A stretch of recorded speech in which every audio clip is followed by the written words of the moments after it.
എനിക്ക് തോന്നിയില്ല ആദ്യം. നിങ്ങൾ മലയാളിയാണെന്ന് മനസ്സിലാണെങ്കിൽ എന്താ ചെയ്യേണ്ടത് അറിയോ? ഞാൻ നിങ്ങളെ വീട്ടിലേക്ക് ഒന്ന് കൂട്ടിക്കൊണ്ടുപോകണം. നിങ്ങൾ തോർത്തുന്ന തോർത്ത് ഏത് തോർത്താ?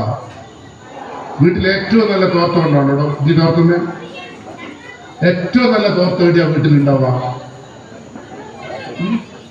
പറഞ്ഞോളൂ. ആ റൂമിൽ കറക്റ്റ് അടുക്കി വെച്ചിട്ടുണ്ട്. നമ്മളെല്ലാം തോർത്തേതാ? ആ കരിപ്പന അടിച്ചിട്ട് തോർത്താണോ ലുങ്കിയാണോ ഇന്നും തിരിയാട്ടൊരു തോർത്തോണ്ട് എനിക്ക് ഇന്നലെ ഓള് തന്ന തോർത്താതാ. നിങ്ങളുടെ പ്ലേറ്റ്, ഭക്ഷണം കഴിക്കുന്ന പ്ലേറ്റ്, ഏറ്റവും നല്ല പ്ലേറ്റ് എവിടെയാ വെച്ചിരിക്കുന്നത്?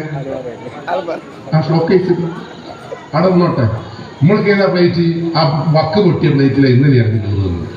അതിന് നല്ലത് എൻ്റെ വീട്ടിലെ നായ തിന്നുന്നുണ്ടോ പ്ലേറ്റ്.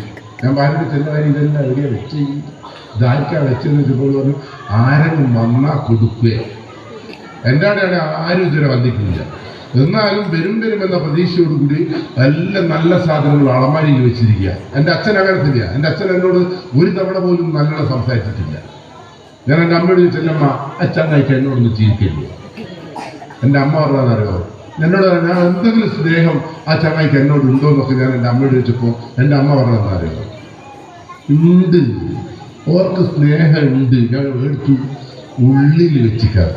ഉള്ളിൽ ഞാൻ ഇന്ന് വരെ എൻ്റെ അച്ഛൻ്റെ ഉള്ളിൽ സ്നേഹം ഞാൻ ഇതെപ്പോഴും ഞാൻ ഇപ്പം അല്ലാണ്ട് പിന്നെ എപ്പാ സ്നേഹിക്കും ചത്ത് കൊണ്ടാടണം കിട്ടും.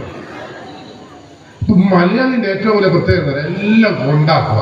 തോർത്ത് കൊണ്ടാക്കുക, പ്ലേറ്റ് കൊണ്ടാക്കുക, ബെഡ്ഷീറ്റ് കൊണ്ടാക്കുക, സ്നേഹം ഉള്ളിൽ. അതുകൊണ്ട് ഇന്ന് മുതൽ ഇതെല്ലാം എടുത്ത് പൊടി തട്ടിയിട്ട് പുറത്ത് വെക്കണം. നിങ്ങളോട് എനിക്ക് മക്കളോട് പറയാനുള്ളത് എല്ലാം നല്ല തോർത്തോണ്ട് ഞങ്ങൾ കൊടുക്കുന്നുണ്ട്. ആ അളമാരിയിൽ വെച്ച പ്ലേറ്റിൽ എടുത്ത് തിന്നാൽ മതി. ബാക്കി വന്നോലിക്ക് മറ്റേ ഉണക്ക പ്ലേറ്റ് കൊടുത്താൽ മതി. അവിടെ ബെഡ്ഷീറ്റ് എന്ന് പറഞ്ഞാൽ ഏറ്റവും നല്ല ബെഡ്ഷീറ്റിൽ നമ്മൾ കിടക്കണം. ശരിയാണോ തെറ്റാണോ? അപ്പോൾ നമ്മൾ മലയാളികളാണ്. ഇപ്പം എനിക്ക് ഞാൻ പറയേണ്ട ആവശ്യമില്ലല്ലോ. എല്ലാം അങ്ങനെ. ഇവിടെ ഒരു ആക്സിഡന്റ് ഉണ്ടാകട്ടെ ഇതിനോടുമ്പിൽ. ഞാൻ 22 കൊല്ലമല്ലോ ഇതിന് എത്രയോ ആക്സിഡന്റിന് ഞാൻ പോയില്ലേ. ആക്സിഡന്റ് ഉണ്ടായ രണ്ടാളും നമ്മളെ കാണുമ്പോൾ എന്താ ചെയ്യാന്നറിയോ? എങ്ങനെയാ പറ്റിയെന്ന് വെച്ചാൽ ഞാൻ ഇങ്ങനെ മറ്റോ ഇങ്ങനെ, ഇവര് രണ്ടാളും അങ്ങനെ ഇങ്ങനെ കുത്തിക്കൊന്നുമില്ല. നമ്മളാറ്റം കൊണ്ടുപോയി കുത്തിയ പോലെ ഉണ്ട്. ഇതുവരെ കേരളത്തിൽ ഒരു മനുഷ്യനും ഞാൻ എൻ്റെ വണ്ടി കൊണ്ടുപോയി കുത്തിക്കുന്നു സംഭവിച്ചിട്ടില്ല. ശരിയാണോ തെറ്റാണോ?